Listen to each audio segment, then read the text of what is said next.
Biochemic के student थे हैदराबाद के बायोकेमिकल के स्टूडेंट में, जब बायोकेमिकल के स्टूडेंट ने हैदराबाद में अपनी पढ़ाई पूरी करी तो हैदराबाद के मेयर को एक चिंता हुई कि हमारे यहाँ जो सीवर की पाइपलाइन है, वो सीवर की जो पाइपलाइन है बहुत ज़्यादा होती है, उससे मटेरियल जो है वो एवरीडे बहुत ज़्यादा प्रोड्यूस होता है। तो मटेरियल को डिसॉल्व करने के लिए उनके पास कोई स्पॉट या कोई चीज़ दिखाई नहीं दे रही थी। आप क्या सोचते हैं कोई क्या कर सकता है? जब ये क्वेश्चन मेयर के दिमाग में खड़ा हुआ कि जो मतलब मैन का बायो प्रोडक्ट है, जो भी मल वगैरह निष्कासित होता है, तो सीवर कनेक्टेड कर दिया, सबके यहाँ के सेप्टिक टैंक हैदराबाद में अलग कर दिए। अब कनेक्टिविटी बना करके सीवर की पाइपलाइन से पूरे हैदराबाद का जो मल है वो एक जगह पर स्टोर होता था, तो उसको खत्म करने के लिए क्या दिमाग कोई चलाएगा? तो बायोकेमिकल के स्टूडेंट ने उसमें लिक्विड क्लोरीन डाल करके उस पीले को व्हाइट कर दिया, और पीले को व्हाइट करने के बाद उसमें से उसकी स्मेल गायब कर दी। क्लोरीन NaCl, आपने अगर नमक का सूत्र सुना हो तो बंधुओं, मतलब सोडियम अलग होता है, क्लोराइड अलग होती है, NaCl2 ये उसका रासायनिक फॉर्म है। और जहां हम रहते थे पहले HGM, वहां पे Hukumchand jute mill and industries, और मतलब नमक से क्लोरीन बनाने का प्रोसेस वहीं पे होता था। लिक्विड क्लोरीन होती है, पाउडर फॉर्म में क्लोरीन होती है, गैस फॉर्म में क्लोरीन होती है, और सब अलग अलग चीज़ों में काम आती है। जो बांस के पेड़ होते हैं उसको साफ करने के लिए लिक्विड क्लोरीन काम आती है, जिससे आपका पेपर बनता है और जो बिल्कुल वाइट हो जाता है। तो वो बायोकेमिकल के जो स्टूडेंट हैं, वो बायोकेमिकल के स्टूडेंट ने पूरे के पूरे जो मल हैदराबाद के बाहर इकट्ठा होता था उसमें क्लोरीन को डाल करके मिक्सअप करके पीले से वाइट कर दिया। फिर जो वो पूरा एक पेस्ट के रूप में था उसको ड्रायर में डाल करके सुखा दिया, उसका पाउडर फार्मिंग कर दी।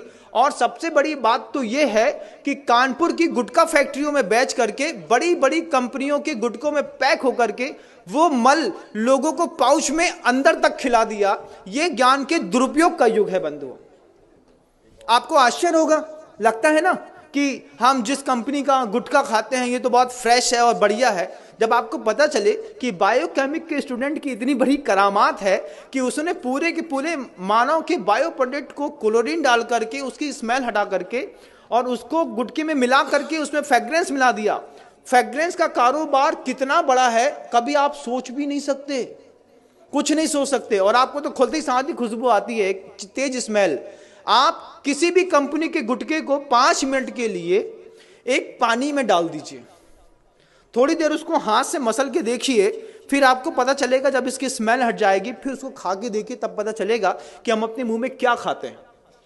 उसमें चूना और कांच दोनों मिलाया जाता है कि कांच से बारीक कांच का पाउडर रहता है जिससे आपकी जबान थोड़ी सी कटती है, और चूना उसके ऊपर लगता है तो आपको थोड़ी सरसराहट सी होती है। इसके चक्कर में आप बार बार माउथ फ्रेशनर के रूप में ऐसे पाउच के प्रोडक्ट खाते हैं।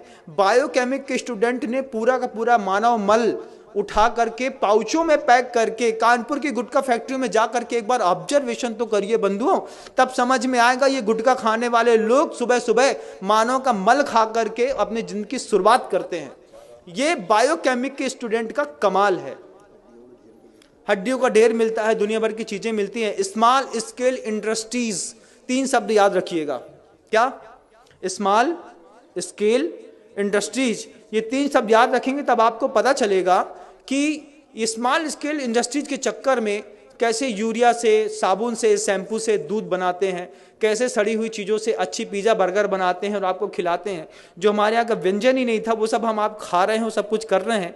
ये स्मॉल स्केल इंडस्ट्रीज का कमाल है।